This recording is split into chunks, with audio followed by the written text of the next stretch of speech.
Bonjour à tous, j'espère que vous allez excellemment bien. Aujourd'hui, on se retrouve pour parler cyclisme féminin, pour faire le débrief de la fin de cette première grande édition de la Vuelta féminine. Avant, c'était des éditions qui ne duraient pas une semaine. On va revenir un petit peu sur tout ce qui s'est passé sur ces deux dernières étapes et ça a été mouvementé. On s'attendait peut-être même pas vraiment à ce que ça soit aussi mouvementé que ça. N'hésitez pas à vous abonner à la chaîne, à réagir dans les commentaires, à mettre un pouce bleu, à partager la vidéo sur les réseaux sociaux, notamment auprès de vos proches si vous pensez que ça peut les intéresser.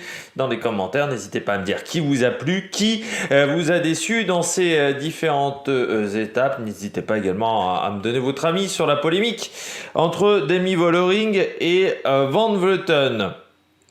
Quand vous vous abonnez à la chaîne, vous pourrez ajouter la petite cloche, comme ça vous êtes au courant des dernières vidéos qui sortent sur la chaîne, notamment des vidéos cyclisme, ou Formule 1, ou là il y a le Giro notamment en ce moment. Si vous avez les moyens, et seulement si vous avez les moyens, vous pouvez faire un super thanks. Et puis vous pouvez aller voir EPS 2.0, ça c'est sur les plateformes de podcast, Spotify, Deezer, Amazon, Google, et puis vous pouvez aller sur les internets, sur TikTok également, pour avoir le débrief rapide des étapes du Giro, et notamment en ce moment, juste après l'arrivée. Cette Vuelta féminine, 9e édition, qui se terminait du côté du Lagos de Covadonga, qui a été une fin de course animée, victoire de Van Vleuten, avec un gros retournement de situation le samedi, pendant le contre-la-montre du Giro, où il y a eu ce retournement de situation sur une étape qui était assez courte, sur l'étape numéro 6. Et où ça a bien bousculé sur cette étape-là, où ça a eu des conséquences sur le reste de la semaine, sur la fin de ce parcours, alors que Vollering avait la course bien en main. Et bien Van Vleuten a réussi à récupérer le leadership. On va revenir un petit peu sur tout ça. Belle performance également des Françaises, belle performance de Gaia Realini, qui va être certainement la nouvelle génération. On va avoir une belle nouvelle génération, parce qu'il y a eu dans le top 10, il y a des filles qui pointent le bout de leur nez, qui ont 23-24 ans. Ça, c'est assez intéressant quand on regarde le top 10 du général. Je pense à une Gaia Realini bien entendu, mais je pense à une Bauernfeind, également l'allemande. Je pense à Evita Music, je pense à Juliette Labousse, qui est pas très vieille non plus. Quand on regarde, Juliette Labousse, elle a seulement 24 ans, elle est née en novembre 98. Là, on a vraiment une génération de filles qui arrive, qui est très jeune. Jeanne Marcus, elle doit être juste un petit peu plus âgée, elle a 28 ans. Voilà, donc c'est une génération après, mais alors vraiment il y a une très très belle génération là qui arrive chez ces jeunes filles, et qui va peut-être nous amener des très très bons résultats dans les années à venir. On peut penser également à Ardegest, la néerlandaise aussi, vainqueur de la Cadel Evans Great Ocean Road Race, qui a eu également des bons résultats sur cette semaine de compétition, qui a fini 14e du général. Eh bien, on passe tout de suite à l'affaire de cette fin de semaine, l'affaire dite de la pause pipi. C'était samedi, nous étions à 70 km de l'arrivée, les images n'étaient pas encore diffusées, donc on ne peut faire qu'avec des on-dit, vu que la diffusion était juste après ce moment-là. 70 km de l'arrivée, moi je regarde à ce moment-là Pro Cycling Stats. Je crois que j'étais même en train de monter une vidéo pour tout vous dire. Et là, je vois, tiens, le peloton a pété en deux. C'est très très nerveux. Et la Movistar est en train de partir. Et surtout, il y a une fille qui se fait avoir, c'est Vollering. Et là, je me dis, comment Vollering se fait avoir? Parce qu'elle semblait vraiment maîtriser la course. Et très vite, l'écart augmente. Une 30, une 40. Et là, je me dis, bon, Van Vleuten, elle a fait quand même un sacré numéro. Certes, elle avait un petit peu de retard. Mais alors là, elle va prendre 1 minute 10 peut-être d'avance. Ce qui va être très compliqué à aller chercher, à les reprendre même sur les Lagos de Covadonga. Et là, c'est en fait une pause pipi faite au mauvais endroit, tout simplement pour Vollering, qui a décidé de s'arrêter faire pipi à ce moment-là. Sauf que chez les garçons, faire pipi, ça prend déjà un petit peu de temps. Faut déjà pas le faire dans une zone où il peut y avoir des bordures. Mais pour une fille, c'est encore une plus grosse perte de temps parce que voilà, hein, on n'est pas foutu de la même manière. Donc c'est un petit peu plus compliqué pour faire pipi pour une fille en pleine nature que pour un garçon. Et ça demande une infrastructure un peu différente. Et je ne comprends pas pourquoi Vollering a décidé de faire pipi à ce moment-là, parce qu'on était dans une zone à découvert, une zone qui était propice aux coups de bordure. Le vent était un petit peu plus fort que prévu le matin, et je pense que c'est une erreur stratégique de Vollering d'avoir fait pipi à ce moment-là. Surtout qu'on était sur une étape assez courte, c'était une étape qui durait 106 km, donc c'est-à-dire que le temps de la vainqueur réaligné, c'est 2h49-23. C'est-à-dire que c'était pas possible de tenir 3 heures sans faire pipi, parce que le temps de la phase de départ, allez, c'était 3h10. 3h10. C'était pas possible de tenir 3h10 sans faire pipi de la journée. Alors je sais bien que les concurrentes boivent énormément, mais quand même, 3h10, je pense qu'on était en capacité de se retenir. Je suis en capacité de me retenir plus de 3h10, voilà, et même en pratiquant une activité physique. Pour tout vous dire, une activité physique, quand on faisait les cours de sport, c'était plus de 2 heures. On était en capacité de se retenir, de pisser pendant 2 heures. Donc je trouve ça assez surprenant qu'elle ait été obligée de s'arrêter, faire un besoin naturel à ce moment-là, et c'était surtout pas le bon moment. Alors après, forcément, ça fait la polémique. Surtout quand Van Vleuten dit on n'était pas au courant qu'elle est descend, on n'était pas au courant qu'elle était en train de faire une pause pipi. Si, elle était au courant, Van Vleuten. Non, quand t'as la leader qui s'arrête pisser, la leader elle s'arrête pas toute seule déjà, et forcément il y a des filles de chez Movistar qui ont vu Demi Vollering redescendre du peloton et faire pipi. Tout le monde l'a vu. Je pense que dans les voitures ça s'est su également. C'est juste que le coup de bordure elle était prévu à ce moment-là. Elles n'ont pas décidé d'accélérer plus parce que Vollering était en train de faire pipi, mais c'était prévu le matin au briefing. Elles ont continué leur effort, mais elles étaient au courant que Vollering était piégé et était piégé à cause d'une pause pipi. La seule différence, c'est que je pense que c'est un petit peu la vengeance de l'année dernière. Tout simplement, sur le Tour de France, Vollering avait accéléré alors que Van Vleuten avait dû changer 2 fois son vélo. Donc c'est le retour un petit peu, c'est l'arroseur arrosé du côté de Van Vleuten et Vollering. Voilà, je pense que Van Vleuten n'avait pas du tout apprécié cette journée-là. Et elle a décidé de refaire la même à Vollering. C'est un peu dommage, je trouve, du côté du cyclisme féminin, parce que ça donne pas une bonne image du cyclisme féminin. Alors après, Van Vleuten avait le droit de le faire, hein. Je dis toujours, mais dans le sport, c'est mieux de gagner avec le fair play, mais bon, si tu peux pas gagner avec le fair play, l'objectif est quand même de gagner, de battre son adversaire dans le sport. C'est encore mieux quand il y a le fair play, bien entendu. Mais bon, c'est pas la première fois qu'on voit une action où il n'y a pas de fair play dans le sport, hein. Pas non plus s'émouvoir de ça. Mais c'est dommage pour le cyclisme féminin parce que alors pas pour les jeunes filles, mais je pense qu'il y a des mecs qui vont dire ah bah tu vois le cyclisme féminin, bon, tous les coups bas sont permis. Ah bah ça je te le dis Michel, hein, bah, ça c'est les femmes. Hein. Ça les femmes elles sont capables vraiment de se mettre de se tirer le chignon quoi, vraiment de se crêper le chignon. Ah non Michel, quoi.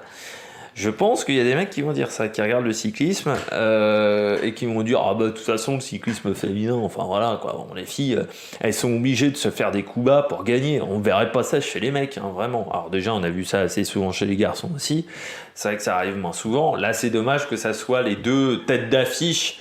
On va dire du cyclisme féminin en ce moment qui se crêpent le chignon de cette manière-là, qui se crêper le chignon, qui n'utilise pas le fair play pour s'imposer. Bon après c'est comme ça. Van Vleuten elle a saisi une opportunité pour s'imposer. Elle savait qu'elle était moins forte de toute manière et que c'était peut-être la seule solution pour elle pour s'imposer dans ce Tour d'Espagne féminin. Bon, après avoir fait un temps d'arrêt sur cette pause pipi, on va parler des coureuses au top. Attaque de Marlou! Du côté des courses de top, eh bien, je vais commencer avec la vainqueur du général. Pour c'est Van Vleuten. Assez accroché quand même dimanche. Alors, bon, déjà, elle a su saisir l'opportunité samedi. Elle était très très forte samedi. Elle a fait quand même un sacré numéro. avec Realini, mais Realini lui a pas passé un relais et elle a quand même fait un sacré numéro avec Realini. Et elle arrive quand même à renverser la course. Elle a éparpillé toutes les autres filles. Hein. La Bousse, elle a tenté de suivre avec Evita Music notamment, et c'était je sais plus qui était l'italienne qui était avec elle le samedi, qui a tenté de suivre. C'était Magnaldi, voilà, de la SD, de la UAE, qui a tenté de suivre, mais elle a vraiment éparpillé tout le monde façon puzzle. Van Vleuten, et même Realini, elle est revenue dans un second temps, ça a été un petit peu compliqué pour elle. Et du côté de Van Vleuten, il fallait faire le numéro, parce que à partir du moment à 70 km de l'arrivée, elle décide d'accélérer et de faire le coup de bordure. Il fallait tenir quand même 70 bornes, il fallait tenir 2 heures de course, et elle a réussi à le faire, donc chapeau Madame Van Vleuten. Et puis le dimanche, les jambes devaient être lourdes et il fallait tenir sur les glacs de Covadonga. Elle savait qu'elle allait souffrir, parce que c'est une montée qui est pas évidente, c'est une montée où il faut avoir des qualités de puncheuse. Elle sait qu'en ce moment c'est pas forcément là où elle est les meilleure. Elle sait aussi qu'il lui en manque un petit peu, pour le moment au niveau de sa condition physique, elle est moins bien que l'année dernière. Mais elle a réussi à tenir, et puis une fois qu'elle a tenu, ça a été vraiment... voilà, elle a un peu explosé. Au départ, je me dis, elle explose à 5 bandes de l'arrivée, je me dis, ça va être long. Et puis, voilà, elle a réussi quand même à gérer son rythme pour garder 9 secondes. On serait cru au moment de Laurent Fignon et Greg LeMond. Vraiment, là, je comptais les secondes parce que j'avais pas le classement, en plus à ce moment-là, totalement en tête. Je savais qu'il y avait à peu près 1 minute d'écart. Mais vraiment, ça s'est joué à pas grand-chose, 9 secondes seulement entre les deux filles. Mais ça a été une belle bagarre, ça a vraiment animé cette course. Cette Volta féminine a presque été plus spectaculaire que ce à quoi on aurait pu penser, parce que c'est vrai que le parcours n'était pas très spectaculaire, c'était surtout des montées sèches quasiment, il y avait très peu d'enchaînement de cols, à part l'étape 6 où il y avait 2 bosses, mais l'étape était très courte. Et pourtant on a eu un parcours quand même avec pas mal de spectacles. Les filles ont voulu faire le spectacle également, avec des coups de bordure, des rebondissements. C'est vrai qu'on a eu une course assez plaisante à suivre. Voilà, du côté de Van Vleuten, elle a fait le job. Après, il n'a pas manqué grand-chose pour Van Vleuten pour s'imposer au final. Il n'a pas manqué grand-chose à Vollering, mais Van Vleuten a réussi à profiter de sa journée de samedi. Puis il fallait quand même réussir à faire l'écart, parce qu'en fin de journée, vraiment, on voyait Vollering bien revenir. Elle a eu un coup de bambou derrière la tête, mais ensuite elle est bien revenue sur les jeunes filles. Elle a vraiment fait mal dans la deuxième difficulté. Mais bon, il en manquait un petit peu pour aller chercher Van Vleuten, et la minute 04 qu'elle perd ce jour-là, eh bien, ça fait beaucoup pour Vollering, sur cette étape-là. Demi Vollering, la plus forte en montagne. Alors oui, cette pause pipi, il fallait pas la faire à ce moment-là, mais en montagne, elle a été impressionnante, et Covadonga, vraiment, elle reste assise sur sa selle. Enfin, je me dis quand même que si elle continue sur le même rythme, au moment du Tour d'Italie, du Tour de France, ça va vraiment pas être facile pour Van Vleuten. Si Van Vleuten n'arrive pas à gagner un peu de niveau, ça va être très compliqué de battre Vollering, parce qu'elle est impressionnante. Vraiment, depuis le début de saison, là, les Ardennaises, elle a été vraiment au-dessus, et je vois difficilement comment quelqu'un va pouvoir aller la chercher, Demi Vollering, à la régulière sur les 2 autres grands tours. Il va falloir vraiment qu'elle ait des coups de moins bien, parce qu'en ce moment, elle est vraiment sur une autre planète. Vraiment, elle est en supériorité par rapport aux autres jeunes filles. Enfin, encore une fois, il y a 2 résultats en dehors du top 10 dans sa saison pour le moment. C'est la 11e place sur l'étape 4 à Guadalajara sur la Volta, et la 17e place sur le Etniesblatt. Sinon, c'est que des résultats dans le top 5 quasiment, dans le top 10. Donc c'est vraiment impressionnant ce qu'elle arrive à faire. Elle fait vraiment du très très bon boulot pour le moment, Demi Vollering. Bon, voilà, là elle gagne pas la course, mais très clairement c'est sur un fait de course quasiment qu'elle ne gagne pas, sur une erreur stratégique. C'est pas sur ses qualités physiques. et qu'elle passe à côté. Là, elle va continuer sur le Tour du Pays Basque le 12 mai, Tour de Burgos le 18, et puis ensuite le Tour de France et Championnat du Monde également de prévu le 13 août pour la course féminine. Donc autant vous dire qu'on risque de la revoir encore pas mal aux avant-postes d'Amy Vollering dans les jours à venir, mais vraiment elle était au-dessus, voilà, dommage qu'en termes de stratégie ça a été compliqué. Gaia Realini, c'est la nouvelle pépite du cyclisme féminin, très jeune, Gaia Realini, hein, seulement 21 ans, encore une fois, gabarit est surprenant et on se dit dommage qu'elle ait perdu autant de temps sur l'étape de la Roda, où elle perd plus de 3 minutes ce jour-là. Parce que quand tu regardes son classement général, elle finit à 2,41 troisième. Mais il y avait vraiment de quoi faire un bon classement général, encore mieux pour Gaia Realini et être vraiment au contact. Quand tu vois ce qu'elle arrive à faire en perdant plus de 3 minutes sur une étape, tu te dis chapeau quand même. Gaia Realini, elle a vraiment très bien suivi en montagne, notamment elle s'est imposée à l'Aredo, bon, sans forcément... Enfin voilà, elle a décidé de laisser le boulot à Van Vleuten. À ce moment-là, elle n'était pas de retour dans la course, donc oui, il fallait laisser le boulot à Van Vleuten. Et sinon, elle fait vraiment un super boulot jusqu'à maintenant. C'est sa première année chez Trek, mais elle s'en sort extrêmement bien pour le moment. C'est pas toujours facile quand ces jeunes filles arrivent en World Tour, mais elle fait vraiment du très très bon boulot, encore une fois, à Gaia Realini. Une fille qui, je rappelle, a fait un bon tour d'Italie l'année dernière, alors qu'elle était dans une équipe de deuxième division, et en 2021, elle avait fini 5e des championnats d'Europe U23. Elle n'a jamais fait les championnats du monde, tiens, je suis en train de me dire, Gaia Realini, ce qui est assez surprenant.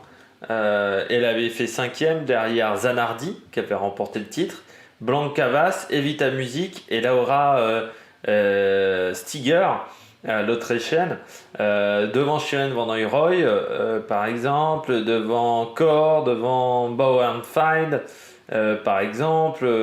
Donc non, elle avait fait vraiment une super course où il y avait peu de filles qui avaient fini. Elles étaient seulement 31 à avoir terminé sur ces championnats d'Europe à Trento. C'était vraiment du bon boulot qu'elle avait fait Gaia Realini pour une fille qui, encore une fois, avait peu d'expérience dans le monde professionnel. Donc vraiment, c'est une fille qui sait vraiment très bien courir, très intelligente. En plus, elle a eu également des problèmes mécaniques dimanche. Ben, elle a réussi à revenir calmement. Voilà, c'est une fille qui a vraiment des très très belles qualités. Voilà, bon, elle a un défaut, c'est son gabarit qui fait que sur les coups de bordure c'est compliqué, mais ça l'aide forcément sur les grosses pentes et on l'a vu que là ça a vraiment été une aide également ce tout petit gabarit là, parce que seulement 40 kg à trimballer, hein, c'est 10 kg de moins que la plupart des autres filles et ça aide énormément. On poursuit et on termine avec les Françaises.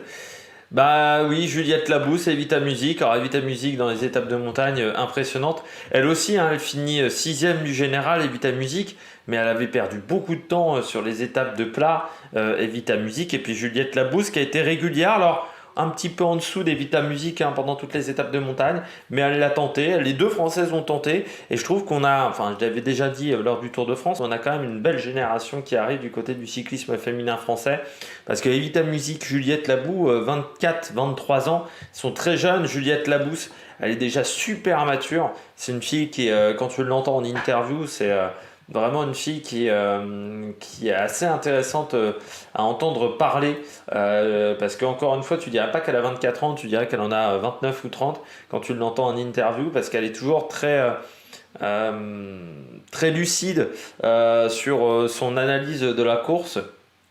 Et c'est vraiment une fille, voilà, qui est toujours très pragmatique dans sa manière de parler. Et on sait que c'est une fille qui est spécialisée des courses par étapes. Là, elle va faire le Tour de France féminin aussi, hein, ça sera son gros objectif. Elle n'était peut-être pas encore au top de sa forme, mais vous voyez, hein, quand je disais 10 kg, elle fait 54 kg. C'est-à-dire qu'elle rend 15 kg à Gaia Realini, hein, forcément. C'est pas la même chose, mais je pense que Juliette Labousse sera plus performante sur des pentes peut-être un peu moins rudes. Et Evita Music, impressionnante. Et puis elle n'a pas hésité à aller au charbon, à tenter des choses a vraiment tenté d'accompagner les meilleurs, même si elle s'est fait mal. Et donc vraiment impressionnante Evita Music sur cette capacité à vouloir être avec les meilleurs, à s'accrocher au maximum. Donc vraiment bravo pour les Françaises. Et j'ai envie de dire bravo les équipes, enfin même aussi on pourrait noter au général que Evita Music, donc elle finit hop là 6ème du général, mais on peut noter également Marta Cavalli qui fait 13. Donc Ardegast qui fait 14, alors que Cavalli elle avait perdu beaucoup de temps. Ça va de mieux en mieux pour Cavalli en montagne. Et du côté des autres Françaises, Coralie Demey 31e, Jadeville 32e, Dixline Miermont 36e. Et pour Coralie Demey, il y a pas beaucoup de filles d'équipes de deuxième division qui sont devant elle. Donc c'est plutôt un très bon résultat de la part de la Française. Léa Curigné 45. Donc voilà, plutôt des bons résultats pour les Françaises et pour les Bleus en général. Donc les étrangères dans des équipes françaises. On passe tout de suite au bonnet d'âne. Du côté des bonnets d'âne, quelques déceptions sur cette Vuelta. La première, c'est Elise Chabet. Elle était bien jusqu'à samedi, Elise Chabet. Puis samedi, elle a perdu beaucoup de temps sur l'étape de samedi. Alors oui, du côté de Canyon SRAM, on s'est fait un petit peu avoir. Mais c'est dommage pour Elise Chabet parce qu'elle faisait vraiment jusqu'à ce moment-là une super course. Elle était vraiment bien classée. Et puis là, elle a un peu dégoupillé sur cette étape-là. Et puis, fracture du poignet lors de l'étape 7. Elle a quand même réussi à finir, ce qui est déjà pas mal, parce qu'elle s'est fracturé le scaphoïde. Mais forcément, ça nuit à sa performance, parce qu'elle ne pouvait pas tirer correctement sur le guidon. Et c'est dommage, parce qu'elle aussi, c'est une fille qui a les qualités pour être performante sur les courses par étapes. 2e du Tour de Suisse féminin en 2021, 3e du Challenge by la Vuelta en 2021. Je pense qu'il lui manque pas grand chose aujourd'hui à Elise Chabet pour gagner des grandes courses. C'est dommage parce que voilà, elle commence aussi à avoir 30 ans, parce qu'il y a une génération qu'on est en train de voir arriver qui arrive très jeune. Et je ne vais même pas parler de Zoé Bachsted qui a 18 ans, 19 ans, je rappelle 3 titres au championnat du monde junior. Donc c'est dommage pour Elise Chabet parce qu'on connaît ses qualités. L'année dernière, elle remporte le titre de championne du monde du relais mixte. Enfin voilà, c'est une fille qui a vraiment des grandes qualités pour les courses par étapes également. 12e du Tour d'Italie l'année dernière. Elle a remporté le classement de la montagne du Women's Tour l'année dernière. Enfin voilà, elle a des grandes qualités. Mais il lui manque un petit peu pour le moment, Elise Chabet. Voilà, elle est toujours placée, mais elle n'a pas forcément toujours la gagne en elle. Donc c'est dommage. Mais on sait que c'est une fille qui grimpe bien, qui passe bien les bosses. Il ne manque pas grand-chose pour avoir des grands résultats. Canyon SRAM, est-ce que c'est la bonne équipe pour elle? On pourrait se poser des questions. Bon, il reste encore une année de contrat. Elle est en fin de contrat en 2024 du côté de la Canyon SRAM. Aujourd'hui, mais c'est vraiment une fille qui a pas eu forcément toujours une carrière facile, parce que c'est vrai qu'elle a commencé chez Cogeas, puis ensuite chez Bigla, qui était une équipe qui était financièrement bien foireuse sur la fin, surtout sur la période où elle est passée dans cette équipe, avec Emma Nosgard notamment et Léa Thomas. Mais on sait que c'est une fille qui a vraiment des qualités. Maintenant, ça serait bien que tout s'aligne pour avoir les gros résultats sur les grands tours qui suivent les résultats qu'elle a déjà eus dans les premières années de sa carrière. On poursuit avec aussi une autre jeune fille qui a eu une semaine compliquée, c'est le Faulkner. Bon, je vais pas revenir sur ce que j'ai dit, mais c'est vrai que ça s'est pas amélioré durant la semaine. Sur les 2 étapes de montagne, ça a été compliqué pour Faulkner. Pas en jambes, pas dedans. Du côté de la Jaïko Alula, elle a fini à 27e de l'étape 6. Et elle a fini assez loin également. Elle a fini 28e, voilà, donc vraiment pas dans le coup pendant toute la semaine. Ça a été compliqué même pour la Jaïko Alula, parce que je crois que la meilleure fille au général, c'est Sante Esteban, qui finit seulement 18e hein, du général. Donc pour une équipe World Tour, ça n'a vraiment pas été la folie. Faulkner, c'était 23e pardon, de l'étape 6, j'ai dit une petite bêtise. Et 33e de l'étape 7, donc elle perd vraiment beaucoup de temps sur l'étape 7. Ça n'a pas été facile voilà, pour Faulkner, on espère qu'elle va retrouver voilà, de meilleures sensations un peu plus tard dans sa saison, parce qu'on sait que c'est une fille qui a vraiment de très très grande qualité. C'est une fille qui a commencé assez tard chez les professionnels, mais c'est une fille qui a vraiment des qualités, qui a eu vraiment de très très bons résultats sur les dernières années. Mais là, ça s'est vraiment pas du tout bien goupillé. Elle a été très discrète sur la semaine. On l'a vu une seule fois tenter une attaque dans l'étape 5, je crois me rappeler, ou l'étape 4, je ne sais plus.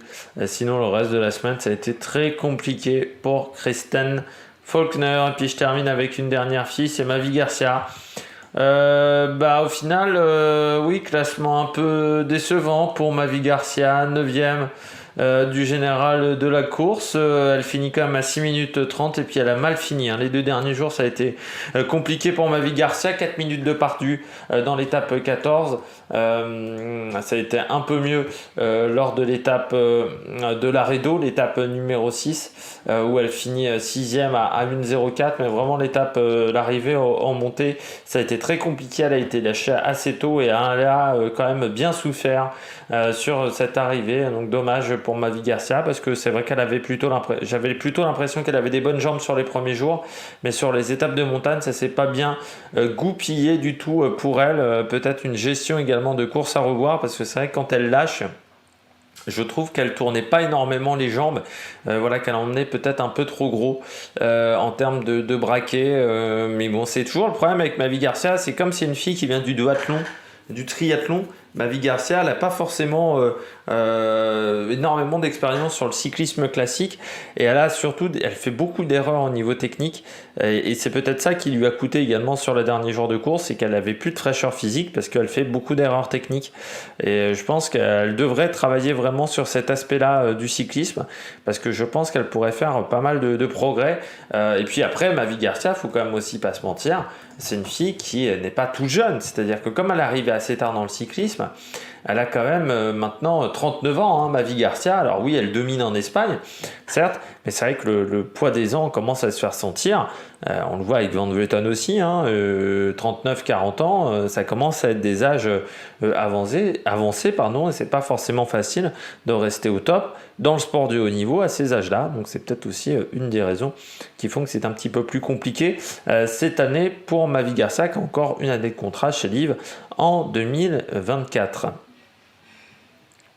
Eh bien, j'espère que vous avez aimé cette vidéo. Si vous avez aimé cette vidéo, n'hésitez pas à vous abonner à la chaîne, à réagir dans les commentaires, à mettre un pouce bleu. On essayera de faire le Giro féminin et le Tour de France féminin, ça c'est sûr qu'on fera le Tour de France féminin. Par contre, le Giro féminin, ça va pas être facile, mais c'est vraiment l'objectif de cette saison 2023 sur la chaîne, de faire un petit peu plus de cyclisme féminin. Donc n'hésitez pas à vous abonner si vous aimez le cyclisme féminin. Allez, on se retrouve pour de nouvelles aventures sur la Méric Production. Ciao, ciao!